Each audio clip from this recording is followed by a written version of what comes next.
Have you seen the skylines in Kenya cities lately? They are just packed with cranes, construction sites, and new buildings shooting up. It's a massive construction boom. But this isn't just about buildings. This is a high-stakes race to solve a huge national problem. So let's get into it and figure out what's really going on here.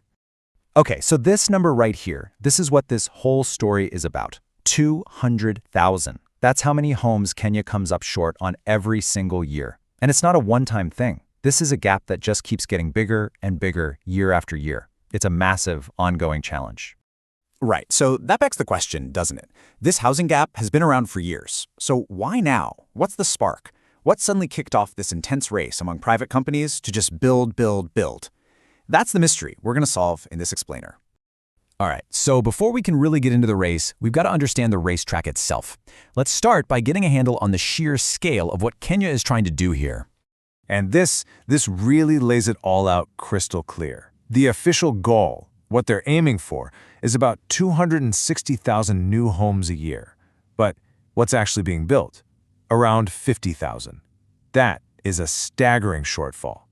You can see just how far behind the country is running. Okay, so a problem that huge, you've got to ask, what's the motivation? I mean, every race has a grand prize, right? And in this one, the prize is absolutely enormous. It's a chance to satisfy this country's just insatiable demand for housing. And if you're a developer, you're not just seeing a social problem here. You're seeing a huge business opportunity. That enormous gap between what people need and what's available, that's a massive, untapped market just waiting. So what's driving all this? Well, it's kind of like a perfect storm of three big things happening at once. First, you've got rapid urbanization. Tons of people are moving to the cities. Then there's a young, growing population. And the big one, a growing middle class that wants to own their own home and is starting to have the money to do it. But, and this is a huge but, it's not that simple. Look at where the need actually is. A tiny slice, just 5%, is for high-end homes. The real demand, the overwhelming majority, we're talking 95%, is for low and middle-income housing. And that's the real kicker. The biggest prize is also the hardest part of the race, building homes that millions of people can actually afford. So who's actually running in this race? Well, it's not a solo sprint. You can't tackle a problem this big with just one player. It really takes two key contenders working together, the government and the private sector. And they have totally different roles to play. Think of it like this. The government, the public sector, they're the ones who build the roads and set the traffic laws. They handle policy, land regulations, and all the big infrastructure. But the private sector?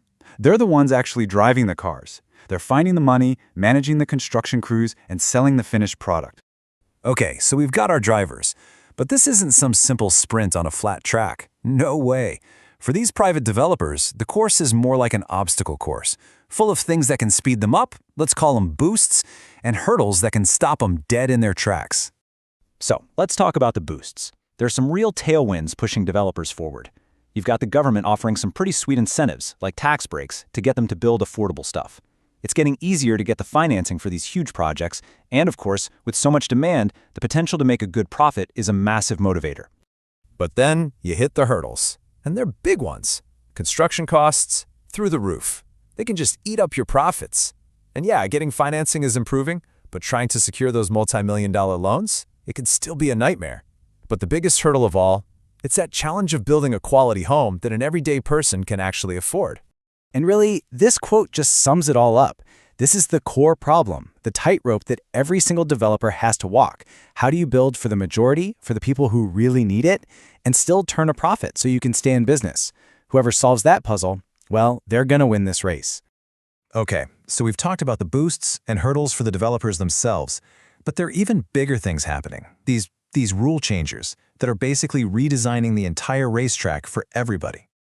One of the biggest game changers is infrastructure. You know, when the government builds new roads or brings water and power to a new area, it's like unlocking a whole new level in a video game. Suddenly, land that was totally out of reach, completely unusable, becomes a hotspot for development. It literally changes the map.